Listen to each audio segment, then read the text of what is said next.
আসসালামু আলাইকুম। আজ আমার খুব পছন্দের একটা উদাহরণ আলোচনা করব। আপনাদের হাত উঁচু করাটা খুব জরুরি না, তবে আপনারা যদি করেন তাহলে আমার খুব ভালো লাগবে। কে কে আয়াতুল কুরসি জানেন? আয়াতুল কুরসি। গত বিকেলে যে উদাহরণটি আলোচনা করতে চেয়েছিলাম সেটা ছিল আয়াতুল কুরসি। চলুন আমরা একসাথে তেলাওয়াত করি। আউযু বিল্লাহি মিনাশ শাইতানির রাজীম। আল্লাহু লা ইলাহা ইল্লা হুয়াল হাইয়ুল কাইয়্যুম লা তাখুযুহু সিনাতুন ওয়ালা নাওম লাহু মা ফিস সামাওয়াতি ওয়া মা ফিল আরদ মান যাল্লাযী ইয়াশফা'ু 'ইনদাহু ইল্লা বিইযনিহি ইয়া'লামু মা বাইনা আইদিহিম ওয়া মা খালফাহুম ওয়া লা ইউহীতুনা বিশাইইন মিন 'ইলমিহি ইল্লা বিমা শা'a ওয়াসি'a কুরসিয়্যুহুস সামাওয়াতি ওয়াল আরদ ওয়া লা ইয়াউদুহু হিফযুহুমা ওয়া হুয়াল আলিয়্যুল আযীম। আয়াতুল কুরসিতে সর্বমোট 9টি বাক্য। আয়াতুল কুরসিতে 9টি বাক্য। আমরা একটু দেখি। আল্লাহু লা ইলাহা ইল্লা হুয়াল হাইয়ুল কাইয়্যুম 1 নম্বর। লা তাখুযুহু সিনাতুন ওয়ালা নাওম 2 নম্বর। লাহু মা ফিস সামাওয়াতি ওয়া মা ফিল আরদ 3 নম্বর। 4 নম্বর বাক্য। মান যাল্লাযী ইয়াশফা'ু 'ইনদাহু ইল্লা বিইযনিহি 4 নম্বর। ইয়া'লামু মা বাইনা আইদিহিম ওয়া মা খালফাহুম 5 নম্বর। এরপর ওয়ালা ইউহীতুনা বিশাইইন মিন ইলমিহি ইল্লা বিমা শা'a 6 নম্বর। এরপর ওয়াসি'a কুরসিয়্যুহুস সামাওয়াতি ওয়াল আরদ 7 নম্বর। ওয়ালা ইয়াউদুহু হিফযুহুমা 8 নম্বর। ওয়া হুয়াল আলিয়্যুল আযীম 9 নম্বর। 9টি বাক্য। প্রথম বাক্য আল্লাহু লা ইলাহা ইল্লা হুয়াল হাইয়ুল কাইয়্যুম, একটা চমৎকার বাক্য যেটি শেষ হয়েছে আল্লাহর দুটি নাম দিয়ে। কি সে দুটি? আল হাইয়্যু, আল কাইয়্যুম, চিরঞ্জীব এবং সবকিছুর উৎস। পৃথিবীর সবকিছু সৃষ্টি করেছেন এবং নিয়ন্ত্রণ করছেন তিনি। বিস্ময়কর হলো শেষ বাক্য। লক্ষ্য করুন প্রথম বাক্য, এখানে এমন কিছু আছে যা কিনা শেষ বাক্যেও আছে, আর তা হলো ওয়া হুয়াল আলিয়্যুল আযীম। প্রথম বাক্যে আল্লাহর কয়টি নাম রয়েছে? প্রথম বাক্যেও আল্লাহর 2টি নাম রয়েছে এবং শেষ বাক্যেও আল্লাহর 2টি নাম রয়েছে। আচ্ছা, দ্বিতীয় বাক্যটি কি? দ্বিতীয় বাক্যে যাওয়ার আগে সিকিউরিটি গার্ড নিয়ে একটু কথা বলি। সিকিউরিটি গার্ডের চাকরিটা খুব কঠিন। ব্রিটিশ সিকিউরিটি গার্ড দেখেছেন? অদ্ভুত টুপি পরা, মাথায় রসের হাড়ির মতো। খুব কঠিন। এই দায়িত্ব যদি আপনাদেরকে দেওয়া হয়, পেশায় যদি আপনি একজন সিকিউরিটি গার্ড হন, আপনার সামনে একটা সিসিটিভি আছে, তাকিয়ে থাকতে হয় ঘন্টার পর ঘন্টা, একই দৃশ্য, নড়াচড়া নেই, দেখছেন তো দেখছেনই, 12 ঘন্টা 8 ঘন্টা। এটা কি খুব মজার কাজ? আপনি যদি কিছু পাহারা দেন তাহলে কি ঘটবে? আপনি ক্লান্ত হয়ে পড়বেন, আপনার ঘুম আসবে। যেমন সিনেমা হলের গার্ডদের কথা ধরুন। আপনারা তো ধার্মিক, আপনারা অবশ্য সিনেমা দেখেন না, যদিও অনেকে দেখে। সিনেমা হলে যখন সিনেমা চলে, ভিতরে হয়তো কোনো মারপিটের দৃশ্য চলছে, বাইরে একজন সিকিউরিটি গার্ড আছেন, ভিতরে লোকেরা উপভোগ করছে, কিন্তু গার্ড ঝিমোচ্ছেন। হঠাৎ করে তিনি লাফ দিয়ে ওঠেন। এটা খুব সাধারণ দৃশ্য। সিনেমা হলের গার্ডরা, তাদের ঝিমুনি আসে। আল্লাহ তাআলা বলছেন তার নিজের সম্পর্কে, লা তাখুযুহু সিনাতুন ওয়ালা নাওম। তন্দ্রা। তন্দ্রা কখন আসে? যখন আপনি ক্লান্ত, আস্তে আস্তে আপনার চোখ বুজে আসে, আপনি ঘুমাচ্ছেন না কিন্তু আপনার ঘুম পাচ্ছে। ওই যে ওনার মতো। আমি মজা করলাম, জাস্ট মজা। এই তন্দ্রা বা ঝিমুনি কি বলে? সিনা। তন্দ্রা বা ঝিমুনির পরে কি আসে? নাওম। প্রথমে আসে সিনা। সিনা হলো, ধরুন জুমার দিন আমরা মসজিদে যাই, খতিব সাহেব শুরু করেন ইন্নাল হামদুলিল্লাহ নাহমাদুহু ওয়া নুসাল্লি। এটা হলো সিনা, ঠিক আছে? এরপর যখন তিনি বলেন আইয়ুহাল ইখওয়াতুল কিরাম, এটাই হলো নাওম। এটাই হলো নাওম। এই হলো মূল পার্থক্য সিনা এবং নাওমের মধ্যে, তন্দ্রা এবং ঘুমের মধ্যে। এই হলো দ্বিতীয় বাক্য, যেখানে বলা হচ্ছে তন্দ্রা আর ঘুম আল্লাহকে স্পর্শ করে না। মানুষ ক্লান্ত হয়, তাই তার তন্দ্রা আসে এবং এক সময় সে ঘুমিয়েও পড়ে। আবার অনেক সময় আমরা বলি না না না আমি ঘুমাইনি, এমনি একটু চোখ বন্ধ করে রেখেছি, এখনই উঠে পড়ব। কিন্তু দেখতে দেখতে ঘুম, একদমই খবর নেই। ওকে, এই হলো ব্যাপার। সিনা বা তন্দ্রা নিয়ে আমার খুব ভালোই অভিজ্ঞতা আছে, কারণ পেশায় আমি একজন শিক্ষক। সুতরাং আপনিও যদি শিক্ষকতা করেন তাহলে আপনার ঘুমবিদ্যা বা ঘুম বিজ্ঞানের উপরে মোটামুটি একটা পিএইচডি হয়ে যাবে, কারণ সামনে থেকে আপনি সব ছাত্রের চেহারা দেখতে পান। মেটাল ডিটেক্টর দিয়ে মানুষের শরীর চেক করতে দেখেছেন নিশ্চয়ই, সেভাবে ছাত্রদের ব্রেনও আপনি চেক করতে পারবেন, ক্লাসের ফাঁকে ফাঁকে মাঝে মাঝে মাথাটা একটু উপর নিচ করে নিলেন। এই হলো দ্বিতীয় বাক্যের আলোচনা, ঘুম না ক্লান্তি ও ঘুম নিয়ে, তন্দ্রা এবং ঘুম সম্পর্কে। শেষ দিক থেকে দ্বিতীয় বাক্য কি? ওয়ালা ইয়াউদুহু হিফযুহুমা, আকাশ এবং জমিন পাহারা দিয়ে আল্লাহ ক্লান্ত হন না। যখন কেউ ক্লান্ত হয়ে যায় তখন তার তন্দ্রা আর ঘুম পায়। দ্বিতীয় বাক্যের সাথে শেষ দ্বিতীয় বাক্যের এই হলো চমৎকার মিল। লা তাখুযুহু সিনাতু ওয়ালা নাওম ওয়ালা ইয়াউদুহু হিফযুহুমা। আল্লাহ বলছেন লাহু মা ফিস সামাওয়াতি ওয়া মা ফিল আরদ, আসমান এবং জমিনে যা কিছু আছে সব তিনি নিয়ন্ত্রণ করেন। এই বিষয়ে কথা বলার আগে দুটি বাক্য, আল্লাহর দুটি নামের মধ্যে পার্থক্য বুঝতে হবে, মালিক এবং মালিক।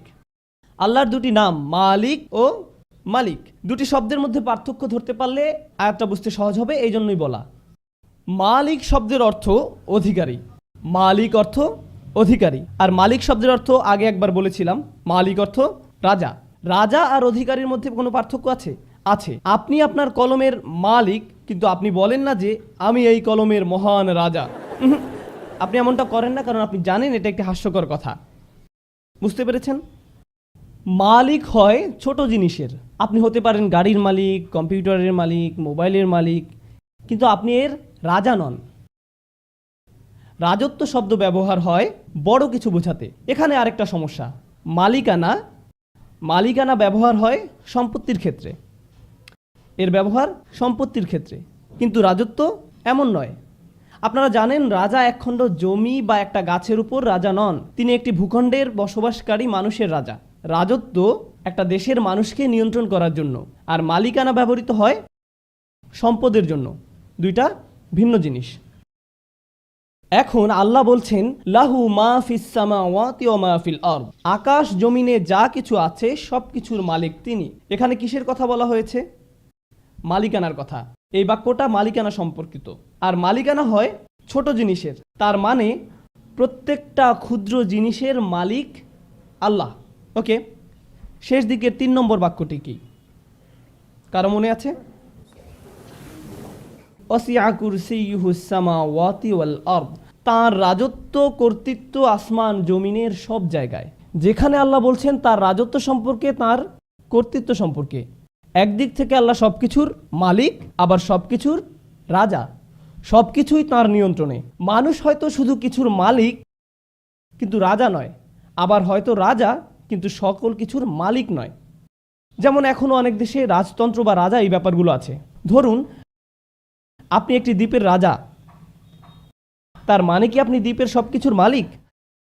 না, বরং আল্লাহ সবকিছুর মালিক এবং সবকিছুর রাজা। এটাই হলো বিষয়। কোনো ব্যক্তি যদি কোনোভাবে সব সম্পত্তির মালিক হয়েও যায়, তবে সে কি রাজা? এটা কি সম্ভব? সে হয়তো সম্পত্তির মালিক, কিন্তু রাজা আরেকজন আছেন। আপনি হয়তো সব সম্পত্তির মালিক, কিন্তু আপনার উপর রাজত্ব করছেন আরেকজন। অথবা আপনার রাজত্ব আছে কিন্তু সব সম্পত্তির মালিক আপনি নন। কিন্তু আল্লাহর দুটোই আছে, আল্লাহ একই সাথে মালিক এবং মালিক। আল্লাহ তার মালিকানার কথা বলছেন এভাবে, লাহু মা ফিস সামাওয়াতি ওয়া মা ফিল আরদ, তৃতীয় বাক্য। আর তার রাজত্বের কথা বলছেন ওয়াসিআ কুরসিয়ুহুস সামাওয়াতি ওয়াল আরদ। আচ্ছা, এবার চতুর্থ বাক্য কি? পিছন থেকে পড়ে আসি। আল্লাহু লা ইলাহা ইল্লা হুয়াল হাইয়ুল কাইয়্যুম লা তাখুযুহু সিনাতুন ওয়ালা নাওম লাহু মা ফিস সামাওয়াতি ওয়া মা ফিল আরদ। এরপর মান যাল্লাযী ইয়াশফাউ ইনদাহু ইল্লা বিইযনিহি, আল্লাহ বলছেন কে আছে তার কাছে তার অনুমতি ছাড়া শাফায়াত করবে। লক্ষ্য করুন, শাফা কি? শাফা শব্দের সহজ অর্থ হলো মধ্যস্থতা। আরও সহজ করে বললে শাফা মানে কারো মাধ্যমে যোগাযোগ করা। আরও সহজ করে বললে শাফা মানে কারো মাধ্যমে সুপারিশ করা। শাফা মানে আপনি চাকরি হারাতে বসেছেন, কিন্তু আপনার চাচা বা মামা ম্যানেজার, তিনি বললেন না না না না না, সে থাক, সে ভালো, তাকে রাখা যায়, সে ভালো। এটাই হলো শাফা। কিয়ামতের দিন যখন আমরা চরম বিপদগ্রস্ত থাকব, তখন কেউ একজন এসে বলবে, না না না না, সে থাক, সে আমার সাথে, তার জন্য সহজ করুন। আমরা চাইবো যেন আল্লাহ আমাদের জন্য রাসূল সাল্লাল্লাহু আলাইহি সাল্লামের শাফায়াত কবুল করেন, কিন্তু আল্লাহ বলছেন সেদিন তোমার জন্য সুপারিশ করতে কেউ আসবে না। তোমার চাচা, তোমার ভাই, তোমার বাবা, তোমার মা, অফিসের বস, কেউ না। কেউ বলবে না আল্লাহ সে সে ভালো, সে থাক। কেউ আসবে না, কেউ না। এখন তো এমন করার সুযোগ আছে যে তুমি আমার লোক, এই নাও ভিআইপি পাস, তুমি চলে যাও। না না না না না, সেদিন এই সুযোগ থাকবে না, কোনো ভিআইপি টিকিট থাকবে না। একমাত্র ব্যতিক্রম হলো যদি আল্লাহ কাউকে অনুমতি দেন। সুতরাং এই বাক্যে বলা হচ্ছে কারো কোনো ক্ষমতা নেই সুপারিশ করার যতক্ষণ না আল্লাহ তাকে অনুমতি দেন। কেউই সুপারিশ করতে পারবে না, কিন্তু একটু ব্যতিক্রম আছে। সেই ব্যতিক্রমটাই হচ্ছে গুরুত্বপূর্ণ। সেই ব্যতিক্রমটা হলো কি, যদি আল্লাহ অনুমতি দেন। বুঝা গেল? আচ্ছা, ওয়ালা ইউহিতুনা বিশাইইম মিন ইলমিহি, তারা কিছুই জানে না, তারা তার জ্ঞানের পরিধির কিছুই জানে না, ইল্লা ছাড়া, বিমা শা। চতুর্থ এবং ষষ্ঠ বাক্য দুটোই হলো আল্লাহর ঘোষণা এবং ব্যতিক্রম হিসাবে তার দেয়া সুযোগ সম্পর্কে। তার ঘোষণা হলো কারো সুপারিশ করার ক্ষমতা নেই, কিন্তু ব্যতিক্রম হলো যাকে আল্লাহ অনুমতি দেন।